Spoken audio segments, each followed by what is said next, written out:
पहले दिन से और 14 वर्ष की उम्र पूरी होने तक वो कफ के प्रभाव में होता है। मतलब सीधा सा ये है कि बच्चे को बचपन में सबसे ज्यादा कफ के ही रोग होते हैं। सबसे बार बार सर्दी होगी, बार बार खांसी होगी, बार बार जुकाम होगा, बार बार गला दुखेगा, टॉन्सिलाइटिस होगा, कान में दर्द होगा, ये सब होगा। तो सबसे ज्यादा बचपन जो होता है कफ के प्रभाव में। फिर 14 वर्ष की उम्र से शुरू करके लगभग 60 वर्ष की उम्र तक। आज के जमाने में ये 60 वर्ष कम हो गया, 40 तक ही हो गया है। पुराने जमाने में ये 60 तक होता था। 14 वर्ष की उम्र से 40 वर्ष की उम्र तक जो व्यक्ति है, स्त्री हो या पुरुष, वो पित्त के प्रभाव में होता है। माने 14 साल से लेके 40 साल तक जितने भी रोग होंगे 99% वो पित्त के।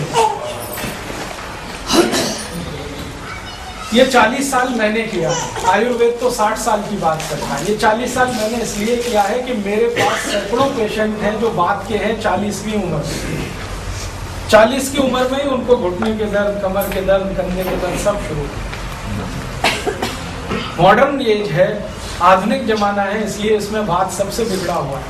तो 40 की उम्र से हम शुरू करें और जीवन के आखिरी दिन तक सबसे ज्यादा वात का असर होगा। माने 40 के बाद के जो रोग शुरू होंगे आपके जीवन में, उम्र के आखिरी दिन तक, तो आपको सबसे ज्यादा तो वात के रोग होंगे 40 प्लस, पित्त के होंगे 14 प्लस 14 प्लस, और कफ के होंगे 1 प्लस या 0 प्लस, जो भी है। इतनी मोटी बात के बाद अब हम पढ़ते हैं अष्टांग हृदय के सूत्र पर। यह भूमिका मुझे बनाना इसलिए जरूरी था कि मोटी जानकारी हमें लगे। अष्टांग हृदय में भागवत जी कहते हैं कि जिंदगी भर वात पित्त कफ को संतुलित रखना ही सबसे बड़ी कला है और कौशल है। सारी जिंदगी आपको एक ही काम करना है, प्रयास पूर्वक, कि हमारा वात, हमारा पित्त, हमारा कफ हमेशा सुरक्षित रहे, नियमित रहे, संतुलित रहे। जितना चाहिए उतना वात रहे, जितना चाहिए उतना पित्त रहे, जितना चाहिए उतना कफ।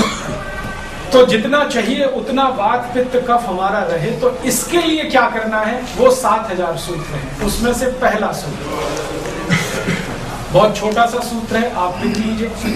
फिर मैं आपको समझाऊंगा कि ये सूत्र का मतलब क्या है और इसका असर कितना होगा। वात पित्त कफ को जीवन भर संतुलित रखना है, तो उसका पहला सूत्र है, कभी भी खाना खाने के तुरंत बाद पानी नहीं पीना। पहला सूत्र है, कभी भी खाना खाने के तुरंत बाद पानी नहीं पीना। इतना सही सूत्र है। कभी भी जीवन में खाना खाने के बाद तुरंत पानी नहीं पीना। लिख लिया आपने? चलिए अब इसको समझते हैं।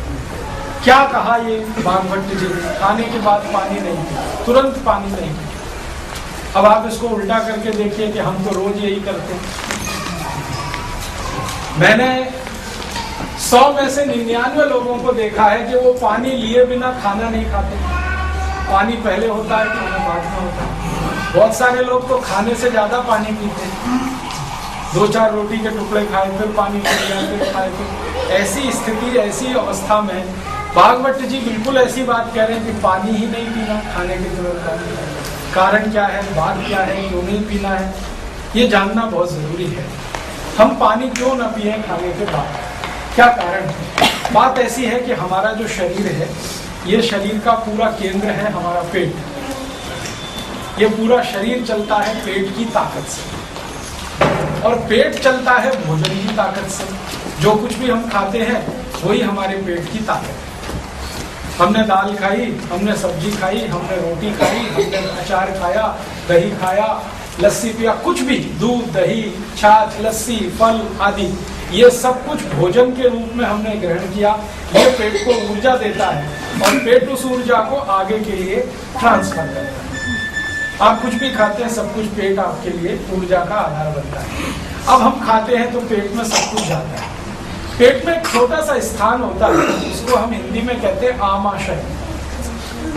कभी आप एनाटॉमी का, फिजियोलॉजी का कोई कैलेंडर आजकल आते हैं शरीर विज्ञान के, जिसमें शरीर के एक एक अंग को दिखाया जाता है। एक कैलेंडर खरीद लीजिए, 10-15 रुपए का आएगा, घर में टांग कर रखिए। उस कैलेंडर में आपको बताया जाएगा आपका पेट में जो नाभि स्थान है उसके बिल्कुल लेफ्ट में एक स्थान है, उसको आमाशय कहते हैं। आमाशय, उसी स्थान का एक दूसरा नाम है जठर, और उसी को अंग्रेजी में कहते हैं एपिगैस्ट्रियम। आमाशय, जठर, एपिगैस्ट्रियम, ये एक ही स्थान के 3 नाम, एक अंग्रेजी में है, एक संस्कृत में है, एक हिंदी में। पंजाबी में क्या कहते हैं मुझे नहीं पता। एपिगैस्ट्रियम, तो हमारे क्या कहते हैं पंजाबी में मैदा कहते हैं, ठीक है, जो भी आप कहते हैं। ये स्थान हमारे शरीर का सबसे महत्व का स्थान है, एपिगैस्ट्रियम या आमाशय या जठर, क्योंकि सारा खाना इसी में आता है।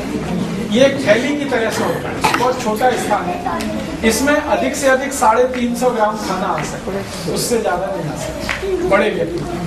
तो हम कुछ भी खाते हैं, सब कुछ ये आमाशय में आ जाता है।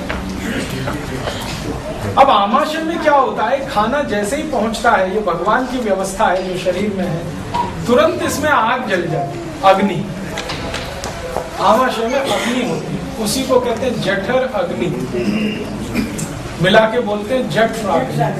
जठराग्नि, ये जो जठराग्नि है, ये आमाशय स्थान में प्रदीप्त होने वाली अग्नि है, आग है।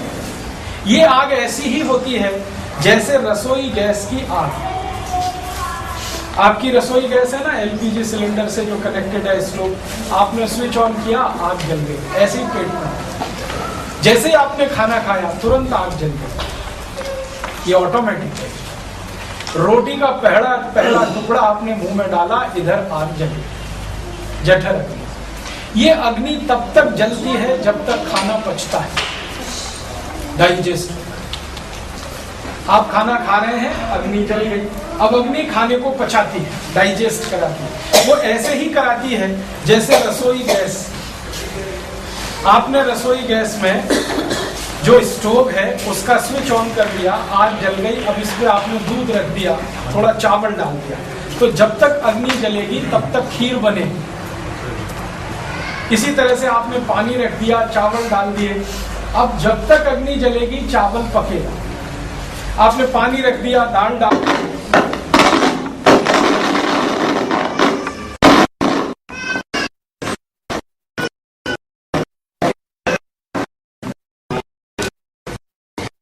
घटाघट पानी पी लिया और खूब ठंडा पानी पी लिया, और कई लोग तो बोतल पे बोतल उतार दिया। अब होने वाला एक ही काम है, जो आग जल रही थी वो बुझ गई। आग अगर बुझ गई तो खाने के पचने की जो क्रिया है वो रुक गई। अब हमारे पेट में 2 ही क्रियाएं होती है खाने के पचने में। एक क्रिया है जिसको हम कहते हैं डाइजेशन, दूसरी है फर्मेंटेशन। फर्मेंटेशन का मतलब है सड़ना, और डाइजेशन का माने है पचना। अगर आग जलेगी तो खाना पचेगा, खाना पचेगा तो उसका रस बनेगा। आयुर्वेद के हिसाब से बोल रहा हूं, आपकी आग जलेगी, खाना पचेगा, खाना पचेगा तो रस बनेगा। जो रस बनेगा तो उसी रस में से मांस बनेगा, मांस जिसको आप फ्लैश कहते हैं। उसी रस में से मज्जा बनेगी, फिर उसी रस में से रक्त बनेगा, ब्लड, फिर उसी में से वीर्य बनेगा, फिर उसी में से हड्डियां बनेगी, बोन्स, फिर उसी में से मल बनेगा, एक्सक्रीटा, स्टूल, फिर उसी में से मूत्र भी बनेगा। तो मांस, मज्जा, रक्त, वीर्य, मल, मूत्र, अस्थि और सबसे अंत में मेद बनेगा। ये कब होगा? जब खाना पचेगा तब। और आप जरा ध्यान से सुने इन शब्दों को। मांस की जरूरत है हमको, मज्जा की भी जरूरत है, रक्त की भी जरूरत है, वीर्य की भी जरूरत है, अस्थि भी चाहिए, मेद भी चाहिए, ये सब हमें चाहिए। क्या नहीं चाहिए? मल नहीं चाहिए और मूत्र नहीं चाहिए। तो मल और मूत्र तो बनेगा जरूर, लेकिन वो हमें चाहिए नहीं, शरीर को चाहिए नहीं। तो शरीर हर दिन उसको छोड़ देगा, मल को भी छोड़ेगा, मूत्र को भी छोड़ेगा। बाकी जो चाहिए शरीर उसको धारण करेगा। खाना जब हजम होगा, पचेगा, तो रस बनेगा, रस में से मांस, मज्जा, रक्त, वीर्य, मल मूत्र, अस्थि, मेद बनेगा। मल मूत्र की जरूरत नहीं है, शरीर उसको